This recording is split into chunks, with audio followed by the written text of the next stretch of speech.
శ్రీ మహాగణాధిపతే నమః. శ్రీ గురుభ్యో నమః.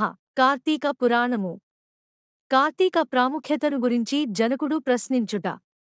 శ్రీమదఖిలాండ కోటి బ్రహ్మాండమునందలి ఆర్యావర్తమందు నైమిసారణ్యములో సౌనకాది మహామునులతో నొక ఆశ్రమమును నిర్మించుకుని సకల పురాణములు పుణ్యచరిత్రలు వారికి వినిపించుచు సూతమహాముని కాలం గడుపుచుండెను. ఒకనాడు సౌనకాది మునులు ఆర్య తమ గురుతుల్యుడగు సూతునిగాంచి వలన అనేక పురాణేతిహాసములను వేదవేదాంగ రహస్యములను సంగ్రహముగా గ్రహించినారము. కార్తీక మాస మహత్యమును కూడా వివరించి దాని ఫలమును తెలుపగోరుచుంటిమిగాన తమరా వ్రతమును వివరించవలసినది అని కోరిరి. అంతనా సూతమహర్షి, ఓ మునిపుంగవులారా!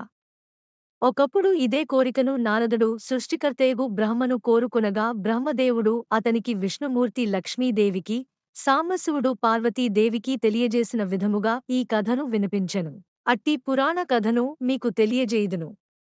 ఈ కథను వినుటవలన మానవులకు ధర్మార్థములు కలుగటేయేగాక వారు ఇహమందును పరమందును సకలైశ్వర్యములతో తులతూగుదురు. కావున శ్రద్ధగా నాలకింపుడని ఇట్లు చెప్పెను. పూర్వము ఒకానొక దినమ్మున పార్వతీ పరమేశ్వరులు గగనమ్మున విహరించుచుండగా పార్వతీదేవి, ప్రాణేశ్వరా, సకలైశ్వర్యములు కలుగజేయునట్టిది సకల మానవులు వర్ణభేదములు లేక ఆచరించదగినది, సూర్యచంద్రులున్నంత వరకు శాస్త్ర సమ్మతమైనది, ఆచరింపబడేది యగు వ్రతము వివరింపుడని కోరెను. అంతటా మహేశ్వరుడు మందహాస మొనరించి, దేవి, నీవు అడుగుచున్న వ్రతము స్కాందపురాణమున చెప్పబడియున్నది. మిథిలాధీసుడగు దానినిప్పుడు వశిష్ఠ మహాముని జనక మహారాజునకు వివరింపబోవుచున్నాడు. చూడుమా మిథిలా నగరము వైపు అని మిథిలా నగరపు దిశగా చూపించెను. అటా మిథిలా నగరములో వశిష్ఠుని రాకకు జనకుడు సంతసించి అర్ఘ్యపాద్యములతో సత్కరించి కాళ్ళు కడిగి జలమును శిరస్సుపై జల్లుకుని, మునివర్య, తమ రాక వల్ల నేను మహాయోగి, నా శరీరము, నా దేశము, నా ప్రజలు పవిత్రులమైతిమి. తమ పాద ధూళీచే నా దేహము పవిత్రమైనది. తమ రెటికేల వచ్చితిరో సెలవొసంగుడు అని వేడుకునెను. అందులకు వశిష్ఠుడు, జనక మహారాజా, నేనొక మహాయజ్ఞము చేయతలపెట్టితిని.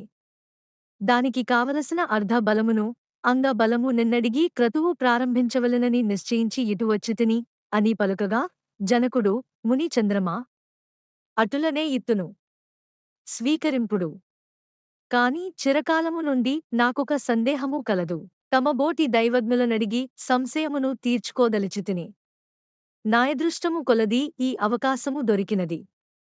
గురురత్న, సంవత్సరములో కల మాసములలో కార్తీక మాసమే ఏలనంత పవిత్రమైనది. ఆ కార్తీక మాస గొప్పతనమేమి అను సంశయము నాకు చాలా కాలము నుండి యున్నది. కావున తాము కార్తీక మహాత్మ్యము గురించి వివరింపవలసినది అని ప్రార్థించెను. వశిష్ఠ మహాముని చిరునవ్వు నవ్వి, రాజా, తప్పక నీ సంశయమును తీర్చగలను. నే చెప్పబోయే వ్రత కథ సకల మానవులు ఆచరించదగినది, సకల పాపహరమైనది అయి ఉన్నది. ఈ కార్తీక మాసము హరిహర స్వరూపము. మాసమునందాచరించు వ్రతము యొక్క ఫలమింతని చెప్పనలవి కాదు. ఆనందదాయకమైనది, వినుటకు గూడా. అంతియేగాక వినినంత మాత్రమునే ఎట్టి నరక బాధలు లేక ఇహమందును పరమందును సౌఖ్యమును పొందగలరు. నీ బోటి సజ్జనులు ఈ కథను తెలుసుకునుట ఉత్తమమైనది. శ్రద్ధగా అడిగి ఆలకింపుమని ఇట్లు చెప్పసాగెను. వశిష్ఠుడు కార్తీక వ్రత విధానము తెలుపుట. ఓ మిథిలాధీశ్వరా, జనక మహారాజా, ఏ మానవుడైనను ఏ వయసువాడైనను ఉచ్చ నీచ అనే భేదము లేక కార్తీక మాసములో సూర్య భగవానుడు తులారాశియందుండగా కాలకృత్యములను తీర్చుకుని వేకువ జామున లేచి స్నానమాచరించి దానధర్మములను దేవతా పూజలను చేసినచో దానివలన అగణిత పుణ్యఫలము లభించును. కార్తీక మాస ప్రారంభము నుండియు ఇట్లు చేయుచు శివలింగార్చన, విష్ణు సహస్ర నామార్చన ఆచరించుచుండవలెను.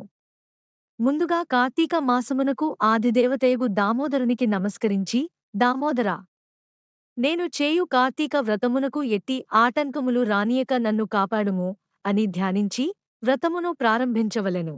కార్తీక స్నాన విధానము. ఓ రాజా, ఈ వ్రతమాచరించు దినములలో సూర్యోదయమునకు పూర్వమే లేచి కాలకృత్యములు తీర్చుకుని నదికి బోయి స్నానమాచరించి గంగకు శ్రీమన్నారాయణునకు పరమేశ్వరునకు భైరవునకు నమస్కరించి సంకల్పము చెప్పుకొని మరలా నీట మునిగి సూర్య భగవానునకు అర్ఘ్యప్రదాన మొసంగి పితృదేవతలకు క్రమప్రకారముగా తర్పణములు నర్చి గట్టుపై 3 దోసిళ్ల నీళ్లు పోయవలెను. ఈ కార్తీక మాసములో పుణ్య నదులైన గంగా, గోదావరి, కృష్ణ, కావేరి, తుంగభద్ర, యమున మున్నగు నదులలో ఏ ఒక్క నదిలోనైనను స్నానమాచరించిన ఎడల గొప్ప ఫలము కలుగును. తడి బట్టలు వీడి మడి బట్టలు శ్రీమహావిష్ణువుకు ప్రీతికరమైన కట్టుకొని పుష్పములను తానే కోసితెచ్చి నిత్య ధూప దీప నైవేద్యములతో భగవంతునికి పూజ చేసి గంధము తీసి భగవంతునికి సమర్పించి తాను బొట్టు పెట్టుకుని పిమ్మట అతిథి అభ్యాగతులను పూజించి వారికి ప్రసాదమిడి తన ఇంటి వద్ద కాని దేవాలయములో కాని లేక రావిచెట్టు మొదట కాని కూర్చుండి కార్తీక పురాణమును చదువవలయును. ఆ సాయంకాలము సంధ్యావందనము ఆచరించి శివాలయమందు కాని విష్ణువాలయమందు కాని లేక తులసి తోట వద్ద కాని దీపారాధన చేసి శక్తిని బట్టి నైవేద్యమును తయారు చేయించి స్వామికి సమర్పించి అందరికీ పంచిపెట్టి తర్వాత తాను భుజింపవలెను. మరునాడు మృష్టాన్నముతో భూత తృప్తి చేయవలయును. ఈ విధముగా వ్రతమాచరించిన స్త్రీ పురుషులకు పూర్వమందును ప్రస్తుత జన్మమందును చేసిన పాపము పోయి మోక్షమునకు అర్హులగుదురు. ఈ వ్రతము చేయుటకు అవకాశము లేనివారు వ్రతము చేసిన వారలను జూచి వారికి నమస్కరించినచో వారికి కూడా తత్సమాన ఫలము దక్కును. ఇట్లు స్కాంద పురాణాంతర్గత వశిష్ఠ ప్రోక్త కార్తీక మహాత్య మండలి ప్రథమాధ్యాయం మొదటి రోజు పారాయణము సమాప్తము.